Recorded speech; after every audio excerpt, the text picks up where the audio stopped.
Right now, I'd like to introduce our sponsor for today, our Small Business Development Center, Lynn Erickson. Give him a hand.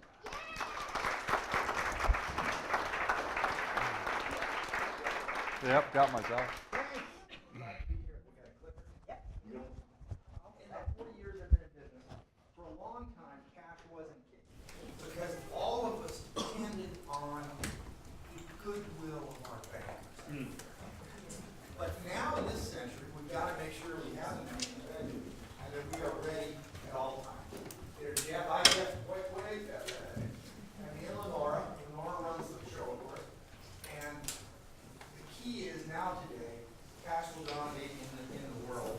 And you just start thinking about it. If you're not nimble, if you don't have the cash to move forward, or to change your business, or to grow, you're in trouble.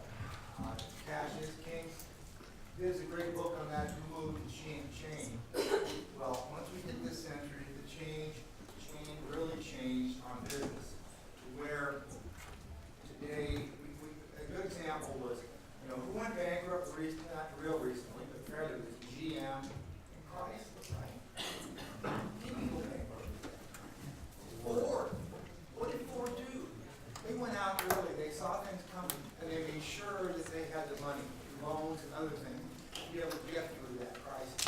Now, if I like Ford better, I buy it Ford, but anyway, they didn't take our money the way all those other people did. They took their money, my money, all our taxes, turn it around. They have turned it around. But anyway. Okay, now our good buddy guy Kawasaki. Everything's about cash. Raising it, conserving it, and collecting it. The three things that, when I get with people, well, there's actually four things we want to talk about. But what were Warren Buffett's thoughts on cash? And when he did this, it was that he always wants to have at least $10 billion in the bank. And if he ever gets even close to that, he'll sell something. Well, I'll show you in a second how much Warren Buffett has. Apple has $257 billion. Microsoft $131 billion. Warren Buffett went from this 10, 15 billion to 100 billion. Google, Cisco said, I didn't know they had that much. How much cash does Amazon have today? Zero. They have 13 billion or whatever it is. But they can spend that to buy Whole Foods. But are we going to worry about Amazon? No, because they have a very good profit machine. But these people, they park a lot of this money where overseas? Anybody why they park it overseas? Taxes. Tax rates. Nice tax rate in the world. And hopefully that changes to where all of this money, or a good portion of it, comes back into America to build things, to build jobs, and move forward. Small companies, but a lot of, and even large companies like Amazon, they believe in sales and profit, not in cash. If I'm growing and I'm hiring people, and I'm getting another location, and inventories. That's a brutal story about inventories. We don't have time. But they went out and bought all this stuff. One of my very first clients when I came over from the dark side 9 years ago was he went out and spent all his money on inventory. And he had to build his business up. And he eventually went broke. He had to sell everything for 25, 30 cents on the dollar. There was another one that it felt really bad for some of the artists out there that would pay them cash up front for their goods. And it might take 2 years to sell. They weren't thinking about their cash flow. And then when they came to me, they were trouble on paper. I helped with that. But it was, we've got to think about those things. All of us have got to think cash, not just because we try to increase sales, scam reduction, hiring and training employees, looking for new business locations. We do all of that. We expand, we do it, and then what happens? Profits raise, go fast, cash goes down because we're spending too much. The inventory, accounts receivable, and accounts payable. What do you do with accounts payable? You stretch it out, right? You don't want to go on cash, you don't want to go on COD, but you can expand your payables for a while. And then they're broke, they're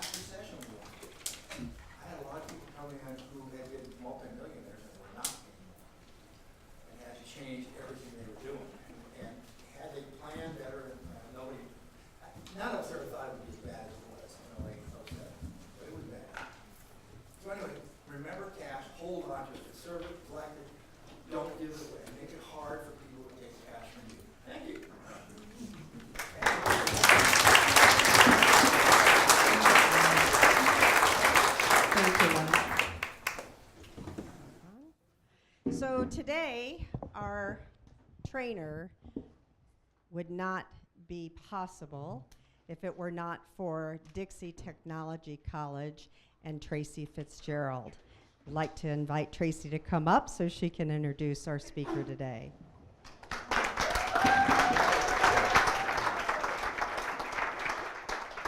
This is really, really a great thing for our community. I have had an opportunity to pal around a little bit with our very, very important guest speaker, Dr. Jim Reilly. He's been working with us at the school. We had our faculty and staff in-service meeting yesterday. Absolutely amazing, and the things that he taught us, and we know that we can go forward with some of the processes that he's used at NASA. And we had him working with our students today. What a wonderful experience our students had as he was talking about getting to Mars. Whoever thought we could get to Mars? He is really, really a great man.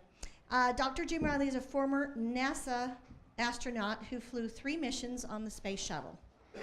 That's pretty cool. On 2 of those missions, he conducted 5 spacewalks to assemble the International Space Station. He'll talk about the fun and challenges of assembling that housing facility and laboratory in space while the residents are living there. Prior to working at NASA for 13 years, and he was telling the students, I hope you tell him that today, how long it took him to become an astronaut.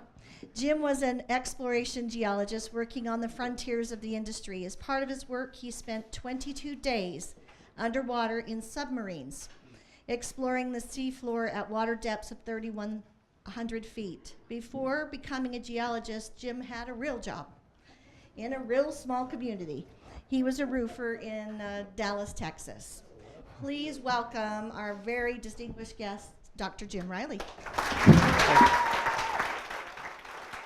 Thanks, Tracy. Thank you. All right, so the only time I get nervous in public speaking is when somebody gets up and says, this guy's going to be great. Right? Oh boy, now the pressure's on. All right, so what we're going to do is we're going to talk a little bit about business practices, some of the things you're probably familiar with. We're going to talk about taking teams from good to great because that's what we did at NASA. We never thought about it in terms of business practices. This all came after the fact. In fact, one of them is unique to what we were doing. We're going to talk about one called 3-question management. That's actually one that I've since published with some folks and has resonated quite well with the law enforcement community, not only here in the U.S. but internationally, so it's all over the place. But I use that particular 3QM process for the way I do my management, and it works really well if you have a highly motivated workforce, which of course that's what we had at NASA. So that's what we're going to talk about. But first, the guy who taught me how to speak in public said, put your audience in the big picture. So here you are, right kind of out the suburbs of the galaxy here. And there's Utah, and as you've heard, I now live in the state of Colorado, and if you've been paying attention to the news in Colorado, we have a new state flag because of it, and there it is right there. All right. Now, from the business side of things, there's actually a couple of unforeseen consequences of that. One is the speeding fines in the state of Colorado have dropped off precipitously. And that's because if you've been there in the mountains where everybody's trying to get to, all the roads are pretty much 2-lane, right? So when you get the Cheeches and Chongs up there, those guys think they're doing about 100 miles an hour and they're 10 under the limit, right? So everyone else is backed up behind them, and so the troopers have nobody to stop anymore. So the revenues from speeding tickets have dropped way off. All right, the second one was the state, and we've got a legislature just like everywhere else, and they see, well, we're going to make $2 billion off all this pot we're selling. All right, so what do? They spend $5 billion, right? And in addition to that, the state constitution says you have to have a balanced budget. And they said, oh, don't worry, we'll get more money, right? What did they get? 1.2. Well, what happened? Well, there's 2 interstates, Interstate 70, Interstate 25. So all that pot's going north, south, east, west, out of the state. And the state of Colorado actually exceeded Mexico as the exporter of illegal marijuana into all the other states shortly after that, right? So the geniuses in Denver came up with this plan, and that's all I'm going to say about that. All right. So this worked when I tried it a few minutes ago, and it's not working now. It never does, right? So this is going to take you to space, and it's not going to work. Dagnabbit. But let me just talk through it, right? So it's not as cool as the video, unfortunately. However, it takes us 8.5 minutes to get from here to 250 miles up, 800 miles down the East Coast, doing 5 miles every second, 8.5 minutes. We do that by converting 3.5 million pounds of high explosives into lots of flame and smoke, and we're just on the end of that flame and smoke going in, hopefully in the right direction. So that's how we get there. So it happens in a hurry, but 3.5 million pounds, that's a lot, right? 2 of them are the solid rocket boosters on either side that get made here in Utah. That would get us to about 150,000 feet doing 5 times the speed of sound, and then for the next 6.5 minutes, we'd burn hydrogen and oxygen out of that big orange tank that's attached to the belly of the orbiter. That would get us up to 800 miles up the East Coast and 122 nautical miles in altitude, doing 5 miles every second, which is orbital velocity. And now we're in space for the next 2 weeks, and that was our mission in orbit. All right, so how did we actually do that and get there? That's what I'm going to talk about here, is a little bit about the processes, procedures, and tools. And we're going to talk about that in terms of continuous improvement. This is a business practice that General Mills has been working with in the last few years. Procter & Gamble actually put it together and actually wrote it up, but it's something most of us would be familiar with. We did it at NASA just as a part of our DNA. It was who we were, continuous improvement. And the reason was that John Kennedy came out in 1961, and you'll remember his moon speech. He said, we're going to fly to the moon, we're going to land a man, we're going to return him safely to the Earth, and we're going to do it by the end of the decade. Well, at the time, in 1961, half of the rockets weren't even making it to space. They were blowing up somewhere in between. And of course, everybody at NASA at that time looked at each other and said, he said what? And then they all had to figure out, okay, so we're going to have to make this happen because the president said we're going to do this, so we're going to go do it. And so they had to figure out how to do this continuous improvement processes. But they didn't call it that. They just looked at it and said, well, we're going to have multiple chains of things that are underway, and then the one that survives is going to be the one that's going to go forward. And so we're going to have competing efforts for every aspect of this. It's an expensive way of doing business. The second piece, though, is a continuous improvement part. Once we settle on it, we're going to continuously look for ways to improve whatever that is. And so for us, it was like the propellant systems. We're going to look at ways to improve the efficiency. So by the time we flew on the space shuttle, the 3 main engines that we had on the back of the shuttle were as efficient as you can possibly make a rocket engine like that. And I mean, there is no other way to make it any more efficient. It's as efficient as you can get. It's like finally hitting a limit on your miles per gallon on your car. There are some limits you can't get past. Well, we did that, and that's because we use continuous improvement the whole time. This is what it's like to fly around the Earth, and I like to throw little sea stories in periodically because I know you'll stay awake for the sea stories, and you won't necessarily listen to the other part. All right, so as you're flying around the Earth right here, notice a couple things. One is that band of atmosphere. It's 60 miles thick. You and I sit underneath that right now. Magnetic field lines capture the charged particles coming off the sun. That radiation hits the upper atmosphere, and that's what you see right there, the aurora borealis. And so that's pretty cool to see from above. I got the opportunity to see that when I was out on a spacewalk once.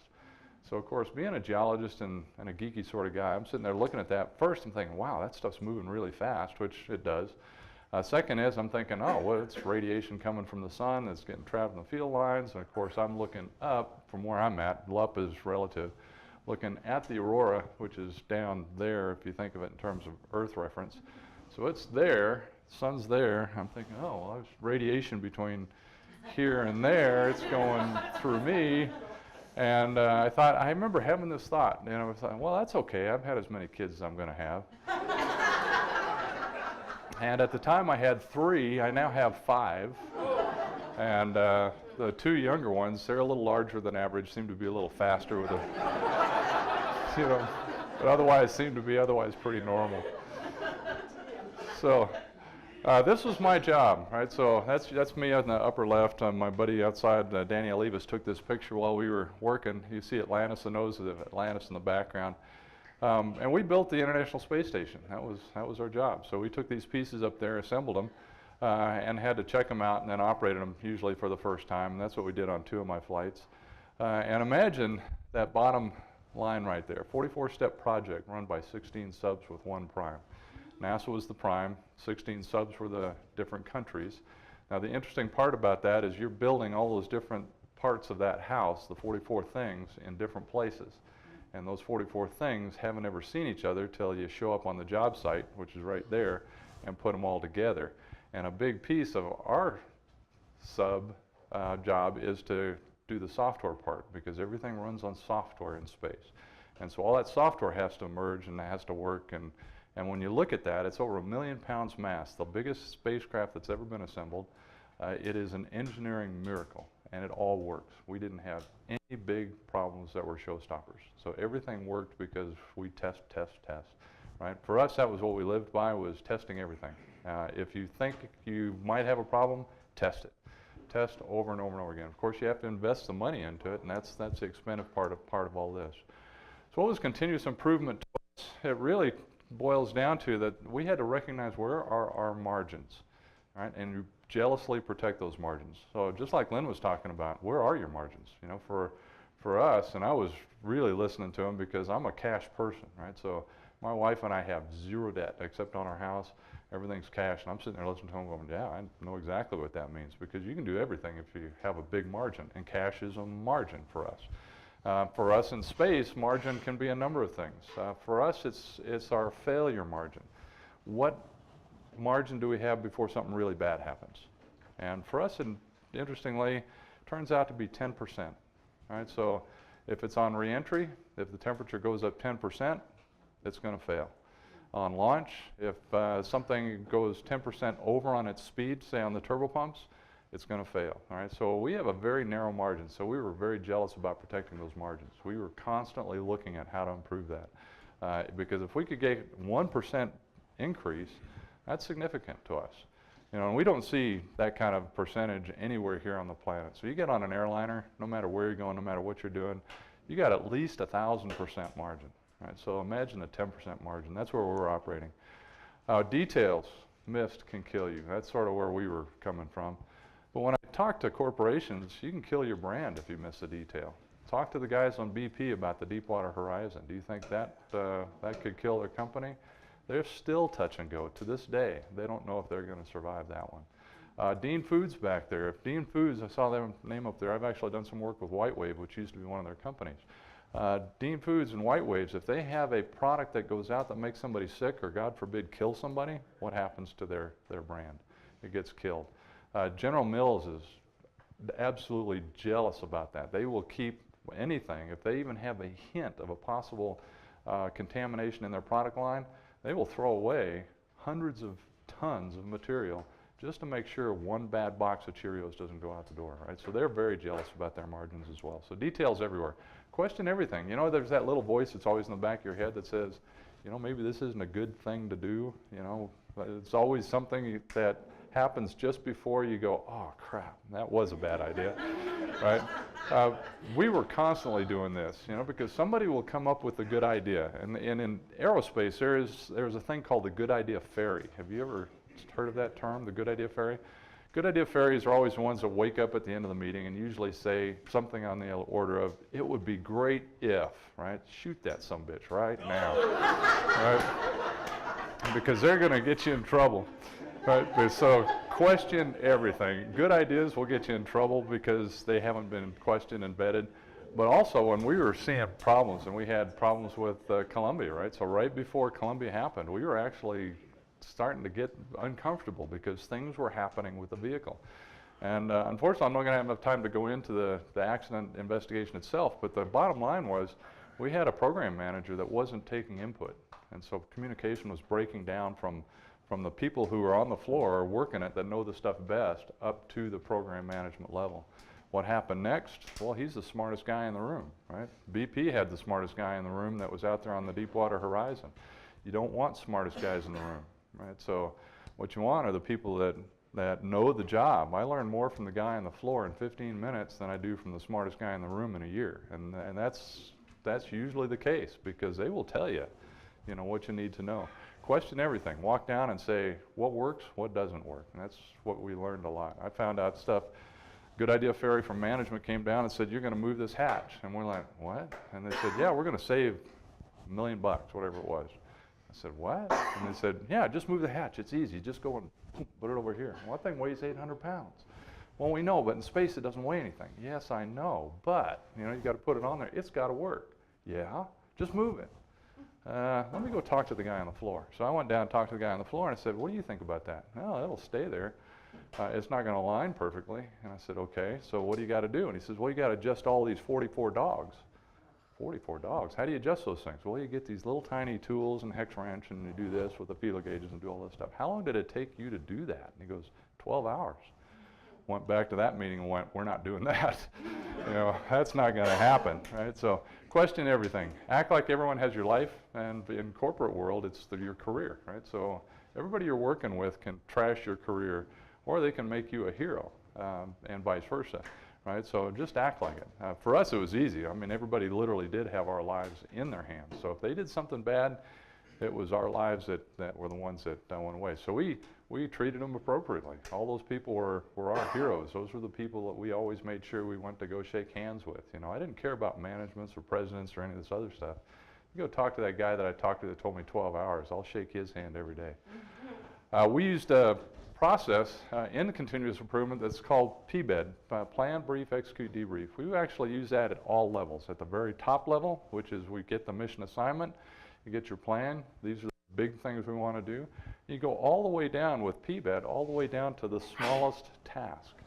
And then we would break that out. So we would have plan, brief, execute, debrief. So when we would go practice for a spacewalk, we would actually plan it, talk about what we're going to do in the training, go execute the training, and then the first thing we did when we got out of the water after training was, what did we do differently? What could we do differently? Where can we buy a few seconds or a minute or whatever? Because that stuff adds up. That time, that's our money in space. That's the cash, right? Time is king for us in space. So we would do this all over again, and then there's a PBED-R, because in the continuous improvement process, they don't have that last bit, and that's replan. We would constantly be replanning. And even if it wasn't for us, we would hand that information to the next crew coming through so that they could do it, right? So it was always continually improving everything everywhere. And last thing, this is one everybody is familiar with, communicate objectives and expectations. How often have you been like, well, what are you asking me to do, right? So your people should never be asking that question. You should be able to clearly communicate objectives and expectations. And the people that I got a chance to work with there at NASA were very, very good at doing that. They would come out and they say, this is what we're going to do. This is when we expect to have it happen.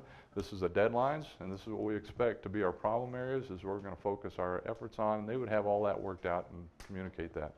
I'm going to do exactly that on Friday with our team back at the Air Force Base. We teach space operations on a contract for everybody that flies the satellites you and I use all the time. And we're going to walk through and do exactly that, where we're going to talk about objectives, expectations, about redesigning that entire curriculum. So, and that's a several $million project, but it's following the same sort of thing.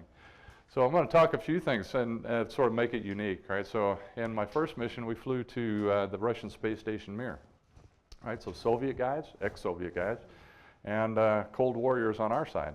Now the interesting thing about this was that we had a mixed crew. So this guy right here, Terry Wilkett, was the commander. He is a Marine fighter pilot, but not a Marine sort of personality like you and I are familiar with from the popular version, and that would be Colonel Nathan R. Jessup from A Few Good Men. You remember that movie, right? You can't handle the truth. Right? That's not, it's not Terry at all. He is very, very low key, except if he ever got angry, and I only saw him angry once, and I never wanted to be on the other end of that. So I made sure I wasn't. But he had a very interesting management challenge. This guy, yours truly, this guy, and this guy, all part of a 7-person crew. We were rookies. We'd never flown in space. And there is such a thing as space stupid. You can go space stupid when you get there for 2 reasons. One is you're feeling so bad that you're not effective. Most people don't hit that. But we have had on occasion people that are just so fascinated with the fact that they're floating and flying in space, they just sort of forget their job. And so that's not something you can do, because our days are scheduled literally within 10-minute blocks. So if there's 10 minutes open, they plug something into it. So you can't be space stupid, and otherwise somebody else has to do your job. But he didn't have that option of unloading the potential space stupids. So what he had to do is he had to give us some critical jobs. In fact, me right here, I ended up with the primary job for the entire mission, and that was logistics. It was hauling all the stuff up to the Russian space station Mir from the shuttle, transferring 9,000 pounds of gear and 1,400 items, which included this guy right here, swapping out with this guy right here, and then having everything done through a 33-inch diameter sewer pipe, and we had to get it all done in 4 days. So of course I had to work with this guy right here, Anatoly Solovyev, Soviet-era fighter pilot, right? So he was in East Germany, Terry was in West Germany at the same time, so they were looking at each other across the border during the Cold War, which was interesting. But good news about everything you see right here, all those people right there, our personalities are the same. We actually got along famously. But here was one of the things that was interesting about the culture, right? So understanding the culture helps in being able to achieve your goals. So I'm working with Anatoly. I get my list of stuff up from the ground. Mission Control sends it up and says, here's what we want you to do today. No problem. I look through it and have a question. I call him back and say, all right, I think it'd be better if I did it this way. We'd have a conversation. It's a very collaborative sort of event. And then we would come to a conclusion, okay, so that's what we're going to do. And then I'd run over and I'd go find Anatoly over here, and then we'd do it. That was the plan. But periodically I'd come over and there's Anatoly, and he's got directions from his ground control. And now, one thing about the Russians is that if you give a Russian a microphone, they are in charge, right? So Anatoly, you know, recognizing they're in charge, goes, okay, fine, right? So send the plan. So he gets this piece of paper that's about 6 feet long, and he's going through this piece of paper as we're talking about what we're going to do that day. And he's very carefully taking like 2 inches of this paper out and putting it in a clip. And then he'd wad up a foot of it and throw it away. And finally I said, well, Anatoly, what are you doing? He goes, well, all that stuff that's in the clip right there, that's what we're going to do today. Okay, I get that. And we're talking about that. Yeah. What's that stuff that you're throwing away? He says, that's what we're going to tell them we did today. So, of course, you can imagine how disconnected the ground was after a few of those cycles. And this is Mir 24, so the 24th mission. So for 24 missions, they've been getting that kind of response from the crew on orbit. It's not collaborative. So one of the things that I got tasked with when I came back off this flight was, well, you did okay in logistics. We're going to give you the whole logistics for the space station thing to work out. Holy crap. Actually, I said a lot more than that. First was no, and they didn't give me that option. And the second was, man, that's a lot of work. And they said yes. And one of the jobs was negotiating with the Russians. That was an interesting challenge. But having known what was going on Mir, we were able to work around it. I was able to defer a little bit to them. It was still a pretty big challenge, but at the end of the process, we did a test with the system that we developed. And they basically, I went back to the guys on the ground that said, we know where everything is in Mir. Okay, I got that. All right, so let's test it.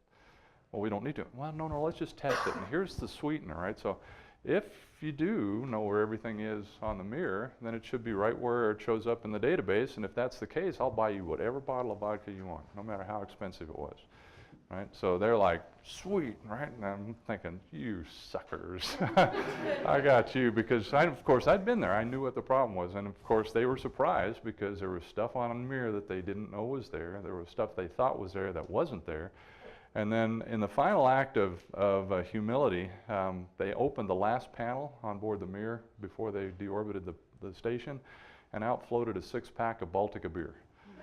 Now, the Russians never admitted to where that beer went to, but I still have my bottle of vodka that I won on that one, right? So, but knowing their culture, you know, I was able to feed into it, and the lesson they learned themselves, and of course then it became much easier to work with the folks on the ground in terms of how we were going to do that on ISS. And actually the system works beautifully up to this day. I'm talking to the crews and they say it's still working.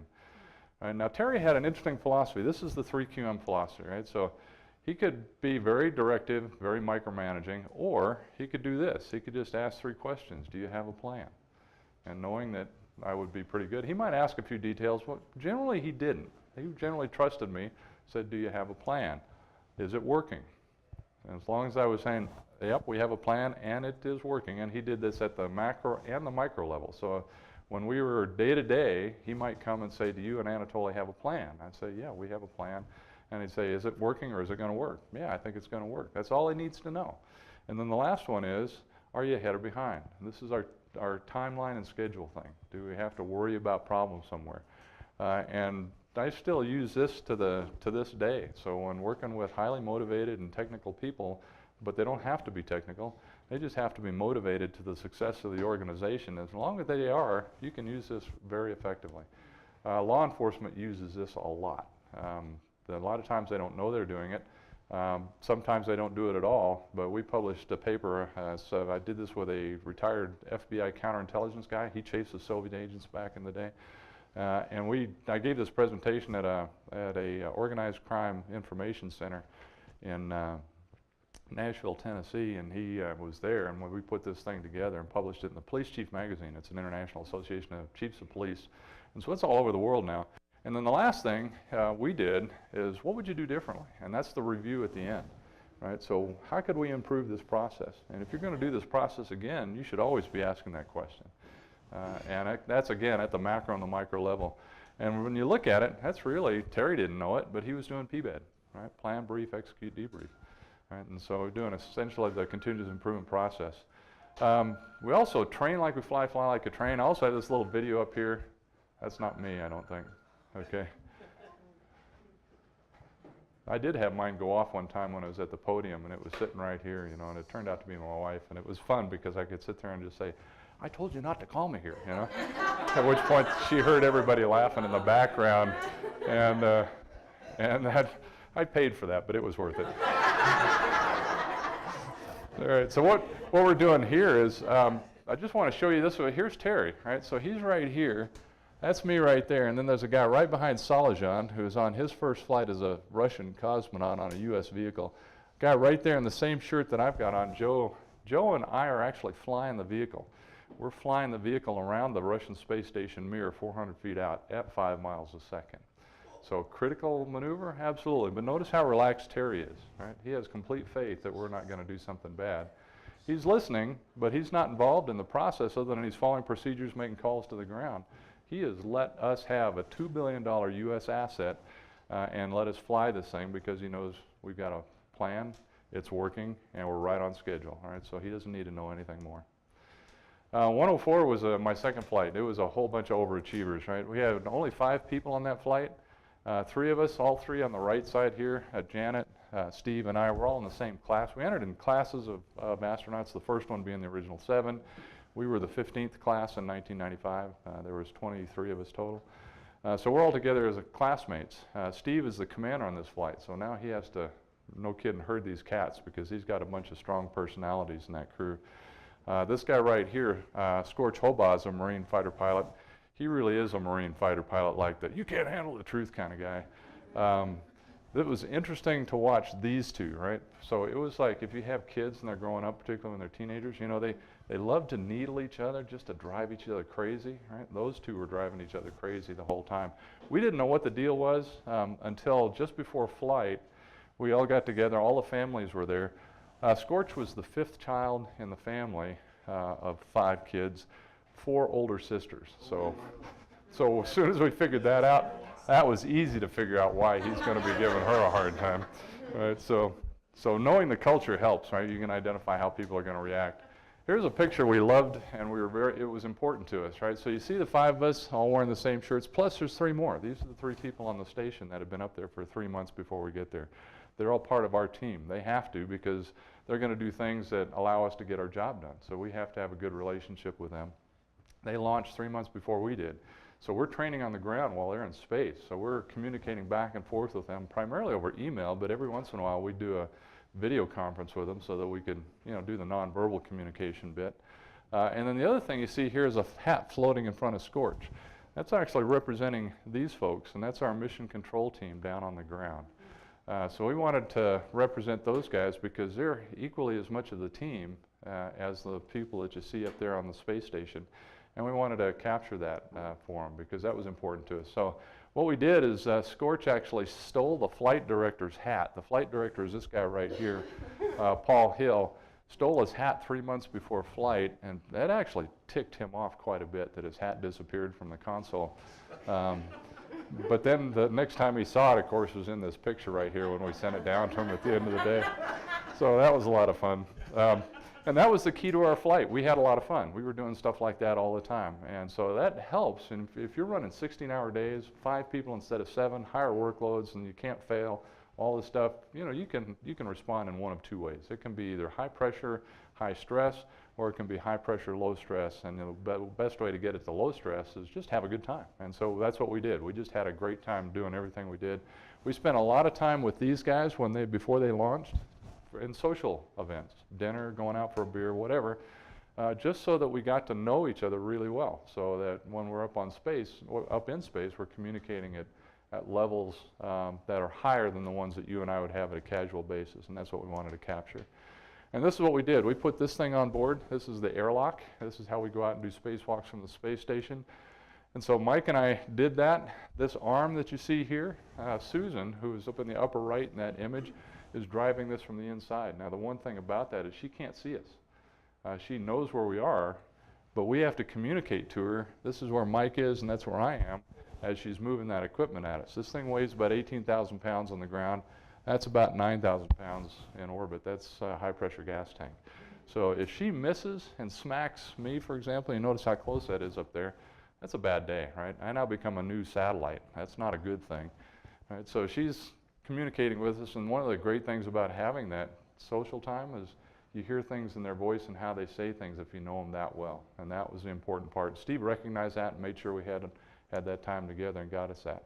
And of course your life, no kidding, depends on your team. If anybody does anything bad, something bad's likely to happen to everybody, so watch out for that. Now how did we get to a very deterministic outcome?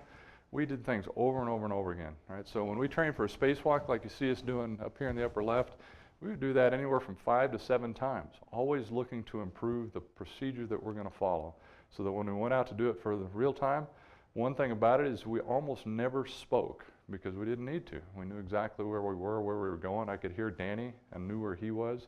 The guy inside, who is our choreographer, he would tell us where we were, and we knew exactly, so there's very little communication verbally. In fact, that was one of the things that surprised Joe and I when we saw that little video flying around the mirror. We didn't speak. The only thing we were doing was just handing data back and forth. All of our communication was nonverbal. We didn't remember it that way. We thought we were talking a lot. We were surprised by it when we looked at the video. Same thing here. You get to where it's second nature almost. And when you get 10 seconds ahead, that's the 10 seconds you can take a look at the aurora. You know, that's a good 10 seconds, you know, when you can find those.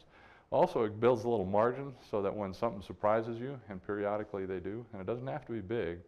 There was one where I had a little dust seal that should have been taken off on the ground. It was still there. It wasn't in the checklist. I didn't know what it was. I'd never seen it. I take this connector off, and there it is. What do I do with it now? Folks on the ground had never seen it. And they're like, oh, I don't know what that is. Right? So I'm looking at it. Now I've got 10 seconds I just burned up trying to figure out what is this thing.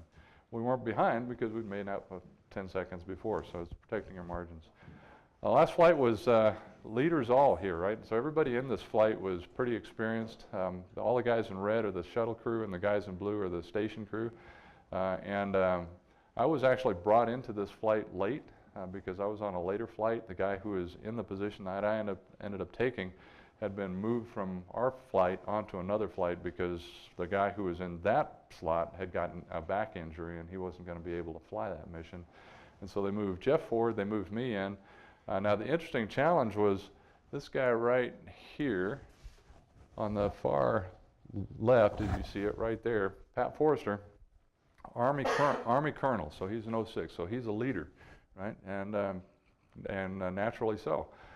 He has also done a spacewalk, so what does he think? He's going to move up and be the lead for the spacewalks. Well, management didn't see it that way, and I got moved in. What do you think Pat's response was to that? What do you got, Texas boy, right? So I'm sitting there looking at that going, oh boy, here we go, right? So, and he was passive aggressive, so, you know, you'd come in and he wasn't going to tell you right up front. He'd just sit there and do this. You ever seen that, right? All the time, right? So he's just doing that. And I just saw about half a dozen people just do that right now. Right? So you do that, right? And he starts doing that. So now I've got to figure out, how do I work around that? And this is part of the culture thing. So I went back and I looked and I said, what's his personality type? Now, one of the things that we do when we first show up is we do what's called the Myers-Briggs personality profile. You've probably seen that, right? So each one of us have a feedback that tells us who and what we are and how we respond to things. But the best part of it was we had access to that amongst all of us in the astronaut office. And so all I did is I went back and said, what's Pat's personality type? And I said, oh yeah, he's passive aggressive, that's why he's going to respond. And he's not going to be part of the solution unless somebody pulls him in. He was an introverted, he was actually one of our outliers in terms of the population.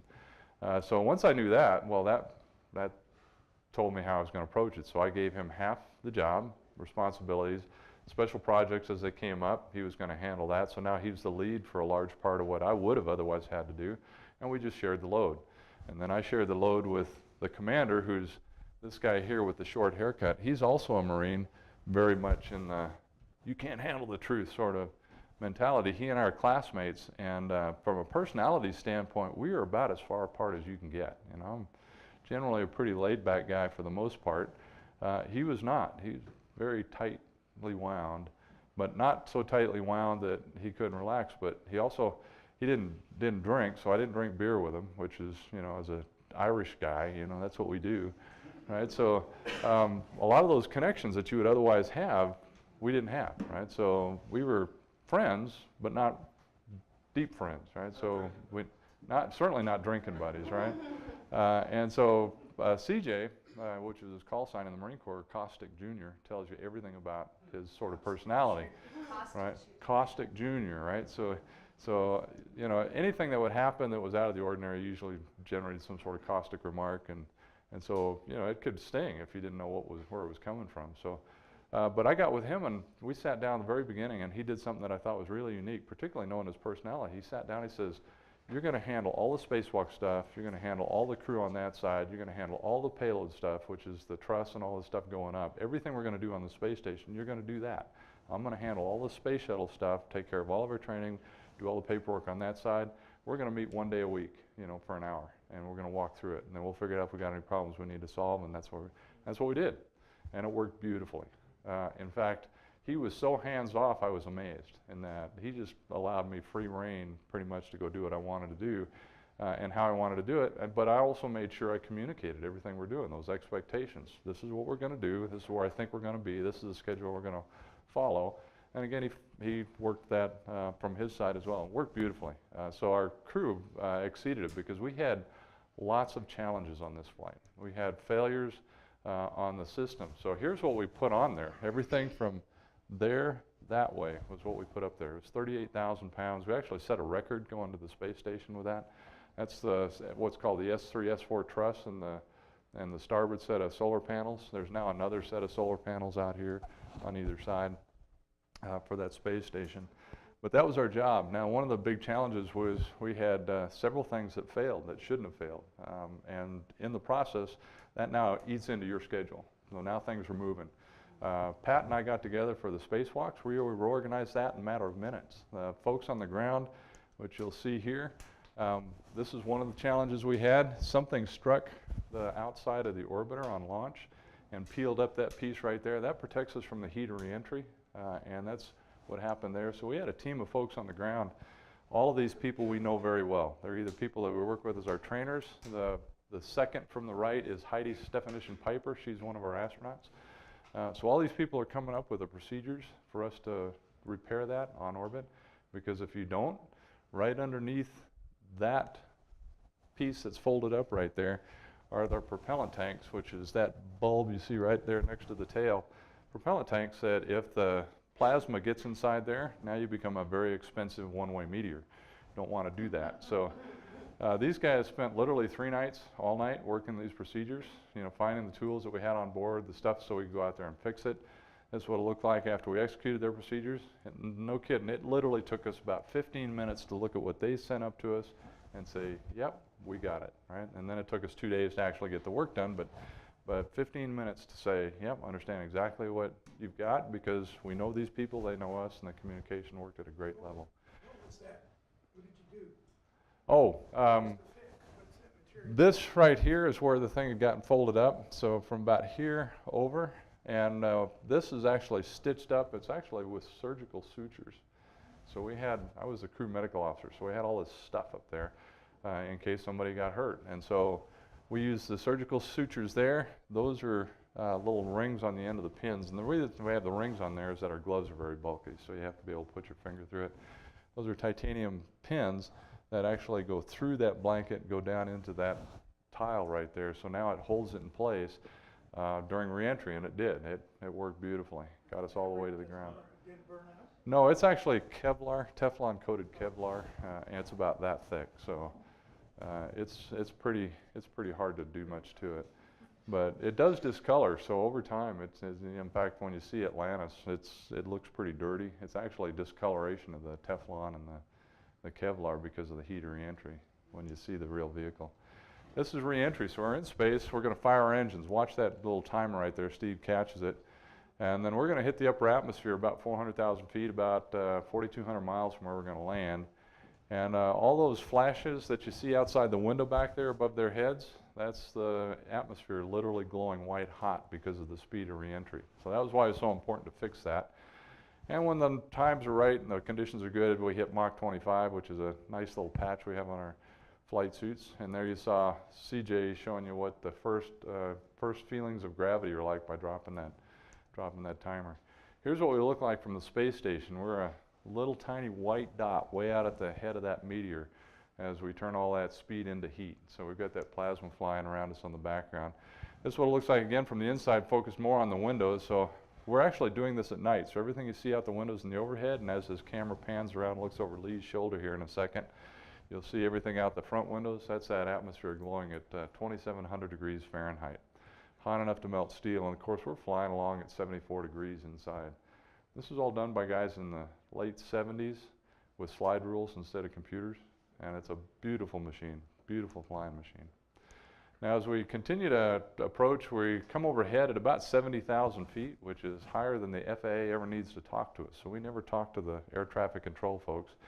And then we start a big right-hand turn, line up with the runway, and we're coming down about 6 times steeper than an airliner at this point, so we're coming down like a piano. And we're going to land on this big long runway that you see right here. This is out at Edwards Air Force Base in California. And at 1,200 feet we pull the nose up, which happens right there. 500 feet we drop the gear. Notice how fast that takes. We're diving pretty fast. Now we're flying pretty much like an airplane at this point, slowing down the whole way, come over the end of the runway a little bit faster than a 747 or a A380. Touchdown, and then we'll pop a drag chute. That's the next thing that comes out. It helps us slow down on the runway. In fact, CJ didn't even touch the brakes. We had 15,000 feet, so why not use it? So we just rolled out to about 10,000 feet, and when we rolled to a stop, you'll see the parachute come off here at 60 knots, rolled to a stop, and then CJ would make a call to mission control, said, Houston, Atlantis, wheel stop, and that becomes the official end of our mission. And that's where we got 220 orbits, another 5.8 million miles in about 2 weeks' time. So I got about 18 million miles to my credit. Unfortunately, not a single one, right? Not a single one's a frequent flyer mile. So, all right. So we had 3 different teams. They were all successful, but they were all successful pretty much for the same reasons, right? So we all recognized that our mission was critical, and everybody had a role in that for success. And if you didn't, then the whole team was going to fail, and we all knew that.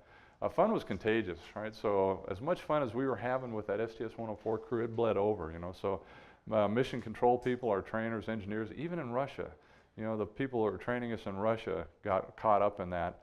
Russians actually do have a pretty good sense of humor when you get to working with them once they get to know you. But with them, that cultural thing is, you're just an acquaintance. You know, you don't have friends like we have friends here, right? So they might have 4 friends, what they call drugoi. In Russia, everyone's a znakomy, which is an acquaintance, until you've had enough vodka over enough days that they've seen you fall down, and then you can be something above, but not quite drugoi yet, but you can be something above acquaintance. But knowing that, we had a blast, you know, so we were always working with our Russian team as well. STS-104 was a good example. Southwest Airlines, you know, it's the largest domestic airline, and they still have echoes of the first 3 737s that they started out with in the 1970s, early 70s. In fact, one of the real jobs I had was pumping fuel into the first 3 jets Southwest ever had. That was one of my in-between college jobs before I became a roofer, was doing that. So, and then one mistake I made, I didn't buy stock in that airline back then. I wouldn't be here today. I'd be somewhere else, right? Train like you fly, fly like you train. You know, that might not be instantly intuitive, but if you think about it, that's also really important. Law enforcement's all about this, right? So train like you're going to operate like you train, you know, and make the mission objectives the key thing on what you're doing. And then the continuous improvement process, right? Remember, plan, brief, execute, debrief, and then replan. How would we do this better? We did that when we landed. After we landed, the first thing we did is we'd get together, and for about 30 days, we'd go through everything we did on the flight. What would we do differently? What would we change? How would we change it? And then we recorded all that. That became a part of our mission report. We handed that mission report to the guys behind us. And so now they can now incorporate that in their continuous improvement process, right? So they get better all the way. Question everything. As a friend of mine said one time, if you're getting relaxed, you're probably missing details, right? So you should always be sweating the details. They're important, right? So, and then continuous improvement, make it literally your lifestyle at work, because always be thinking about how can I make this better? And listen to the troops, right? That's the last thing I'll have here in a minute, right? So, but one of the cool things, this is a sea story that I did keep in here. One of the cool things about being an astronaut is every once in a while you get a chance to get something pretty neat happen. It turns out, and I didn't know this until I did a thing with the U.S. Marshals, and my mom told me that I had a relative that was a great-great-great-grandfather who had been a deputy U.S. Marshal in the Western District of Arkansas. I mentioned that to some friends, and they said, oh, well, we should send you to space with some credentials. And I'm like, okay.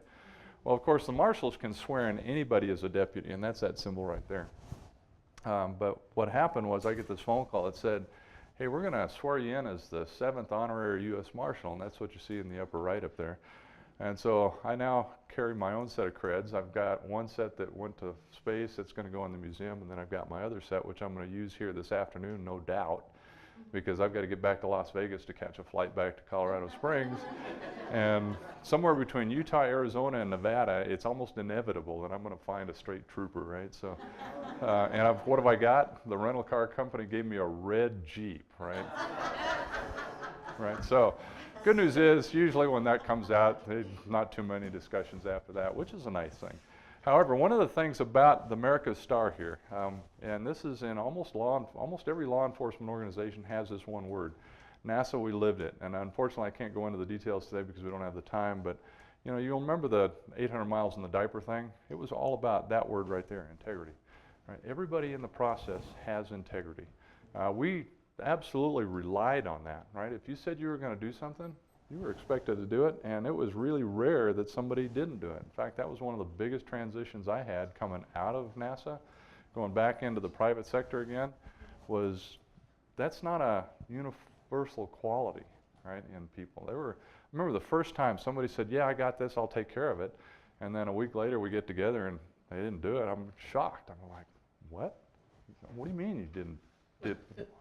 You have to do it, right? And they're like, you know, you've probably seen that. If you got teenagers, you see it every day, right? I don't know. Right? But integrity is everything, right? So, you know, we have to build the integrity into the system right there. So you probably recognize this guy. So another cool little sea story was I'm in Scotland after a play, and I hear this familiar voice, right? It's him, Sean Connery, right behind me. And so I turn around, he looks up at me, and I said, oh, we chat for a few minutes, and I said, you know, we actually have something in common. He goes, oh, really, what's that? And he goes, well, you played a space marshal in the movie Outland. And I'm like, oh, yes, indeed, that was very enjoyable. You know, we chatted about that for a few minutes, high noon in space and all that stuff. So, well, what's the commonality between the two of us? And I said, well, I actually got to be a real marshal in space. And he goes, oh, really? I'll bet you've never been James Bond.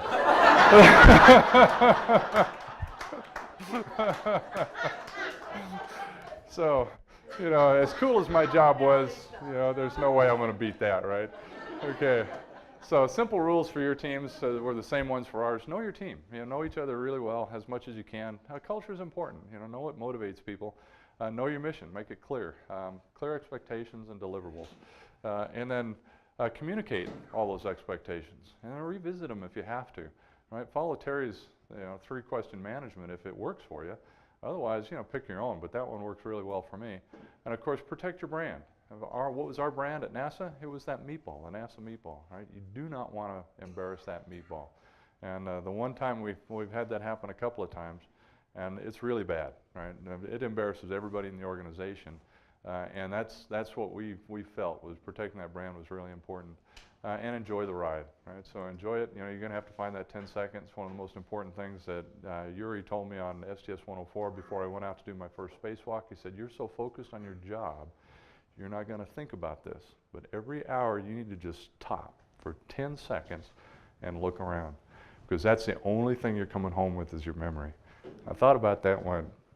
Yeah, and he saw that, and that's the thing that made it fun. No matter how hard the work was while I was outside, that 10 seconds was what made it fun. Yuri recognized that and said, "Yeah, make sure you capture that." That was really good piece of advice.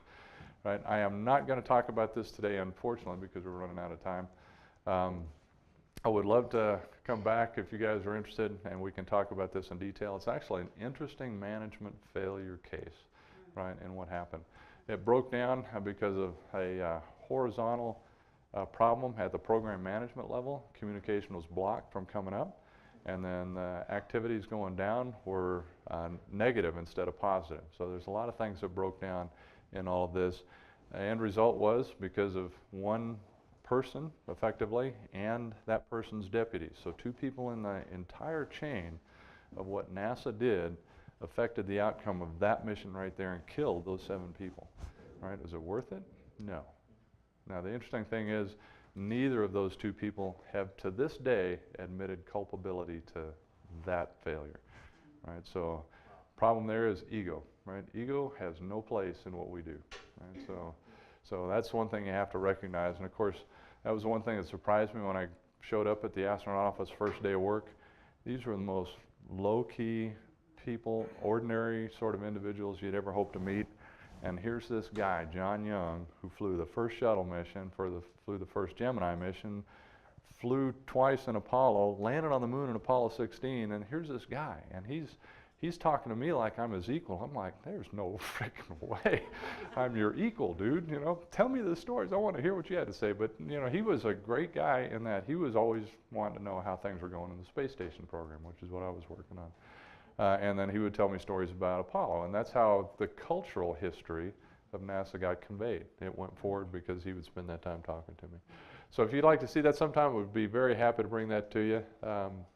It's unfortunate we don't have the time today to do that, but we will talk more about that when we get to. Oh, last piece is the one I did want to hit, and that for us, this is important.